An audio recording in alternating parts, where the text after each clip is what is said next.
Hello. So I'm back in San Diego I just returned from Ensenada. And this morning I was thinking a little bit about religion. I grew up with a pretty conservative religious family. And one of the things that has come to mind to me recently, like within the last year, is just how much religion basically, although I believe that there's good aspects to it, one thing it does for most people is set them up for trying to attain something that they never can attain, and that is perfection. Part of this is this moralistic aspect of it, where there are commandments, there are rules and things to keep people in line. And the whole idea is that when you achieve this state of religiosity, you supposedly will automatically do these things and won't sin anymore. Some people accept that they can achieve that on this earth, and others think, well, I'll never be sinless until I am in heaven or nirvana or wherever it is that they go after death. But the problem with that is that they're always trying to achieve this perfection on earth, realizing that they never can. And so it's pretty self-defeating. People are made to feel like they are going somewhere they're never going to get.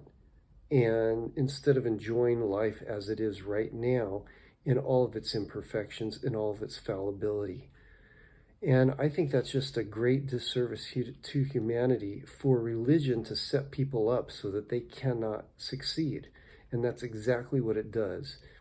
You're always, if you're, for example, if you're a Catholic, you're always going to have to do confessions. You're probably going to have to do penance. You're going to do the rosary, because you always believe you're sinning at some point from now on. You did in the past, and you'll continue to do it until the day you die.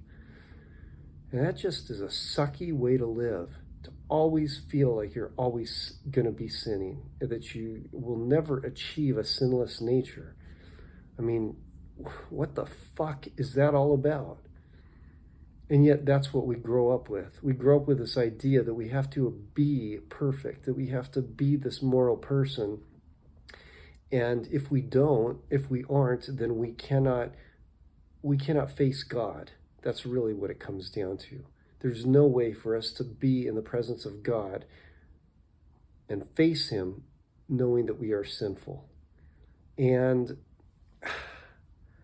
I don't know, I'm just not buying it anymore. I've given up that bullshit. One thing is, from a Christian perspective, Christianity leads you to believe that.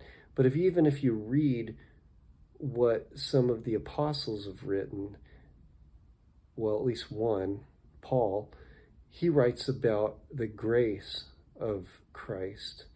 And the whole point of that is that you don't need to achieve anything. It's already done. You are free now. You are a saint.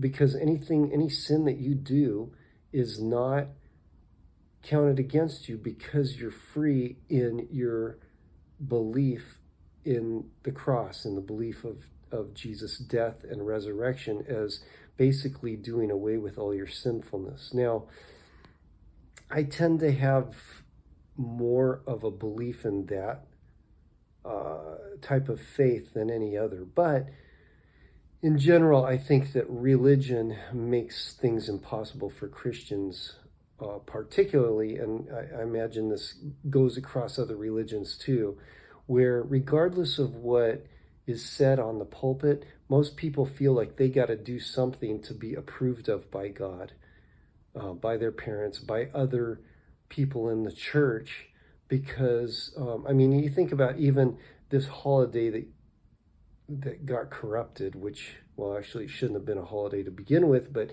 Jesus's birth. Supposedly, Christmas Day is his birth. Obviously, that's not the day he was born, because there's been historical evidence to show that he could not have been born in the winter in December. He would have been born some other time of year, maybe April, maybe September, who knows. But Christmas Day, however, used to be what was called Saturnalia, which was a totally pagan holiday put together. I guess it comes from Roman history, and it was basically the worship of of Saturn, the which of course is a planet. We named a planet Saturn, but it was also a Greek or a Roman god, I believe. And so Saturnalia was basically it was a night of debauchery where people would go from door to door, and they'd exchange gifts, and they would engage in all kinds of parties and everything. And that basically, when the Catholic Church took over Christianity, it essentially, when I say the Roman Catholic, the Romans took over Christianity and legalized it, and the church wanted to turn it into something that was acceptable to all people and try to get as many people into the church as possible. They turned Saturnalia into Christmas, and that way they could get Christians to celebrate on Saturnalia Christ's birth, which it wasn't, and get those who were not Christians to start celebrating Christmas instead of Saturnalia, which would kind of tie into Christianity. What a mess. Anyway, most of religion is fucked up politics, and I have a great disdain for it because of that. I believe there are some very good precepts, there are very good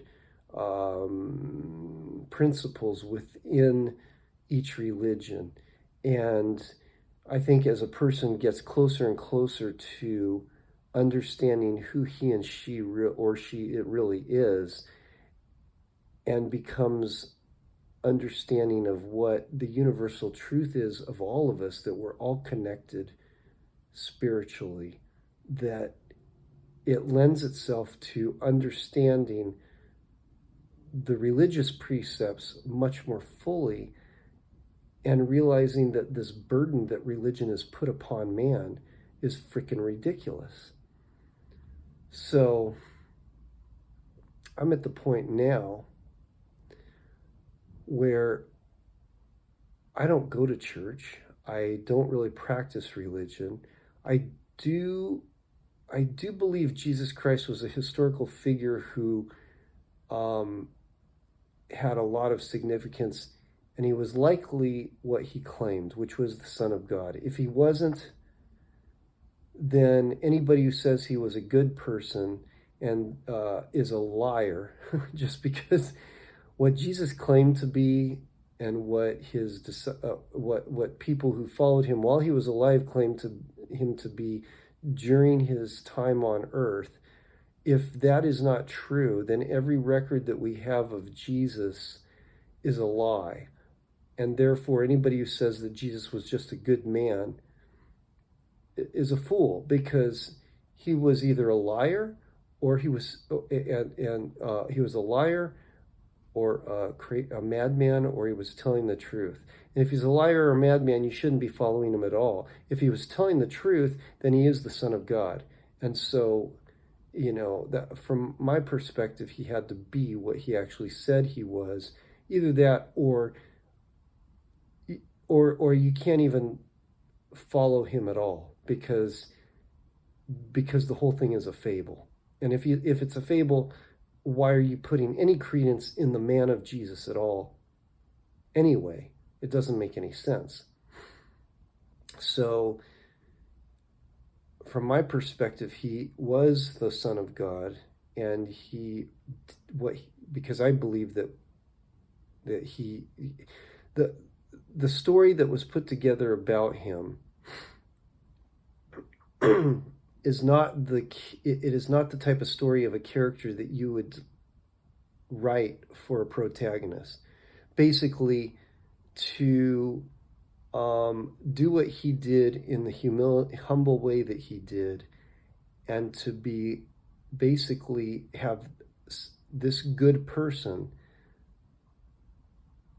who supposedly was so loving and so kind to be turned over to the Romans and basically tortured and put to the most gruesome death that man knew at the time, which is crucifixion.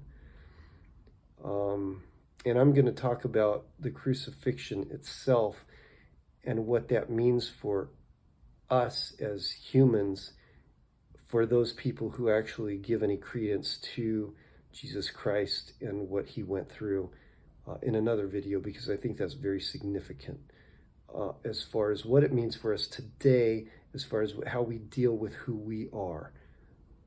Because I don't think that even most Christian churches don't deal with it this way, and I believe it's very important.